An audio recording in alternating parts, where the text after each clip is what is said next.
गोंदिया शहर के मुख्य प्रवेश चौक कुड़वा नाका पर लगातार हो रहे दुर्घटनाओं को देखते हुए स्थानीय लोगों ने यहां ट्रैफिक सिग्नल लगाने की मांग की थी। इस मांग को गंभीरता से लेते हुए जिला यातायात पुलिस विभाग ने पहल कर इस चौक पर ट्रैफिक सिग्नल लगाने में सफलता हासिल की। अब ट्रैफिक सिग्नल चालू हो जाने से इस स्थान पर होने वाली दुर्घटनाओं पर रोक लग सकेगी।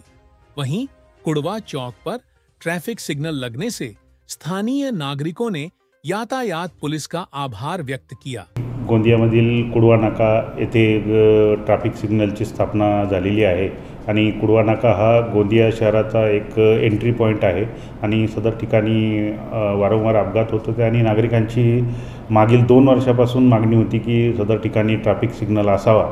त्यानुसार गोंदिया जिल्ह्याचे पोलीस अधीक्षक आदरणीय गोरख भामरे साहेब यांच्या प्रयत्नातून आणि मार्गदर्शनातून नगर परिषदचे सीओ श्री संदीप चित्रवार साहेब यांच्या पुढाकाराने आज रोजी कुडवा चौक येथे ट्रॅफिक सिग्नलची स्थापना करून त्या सिग्नलद्वारे वाहतूक नियमनाचे कार्य उत्कृष्टरित्या सुरू झालेले आहे आणि सदर ठिकाणी ही वाहतूक सिग्नलची फारच आवश्यकता होती जी आज पूर्ण झालेली आहे। त्यामुळे अपघातावर नक्कीच आळा बसणार आहे।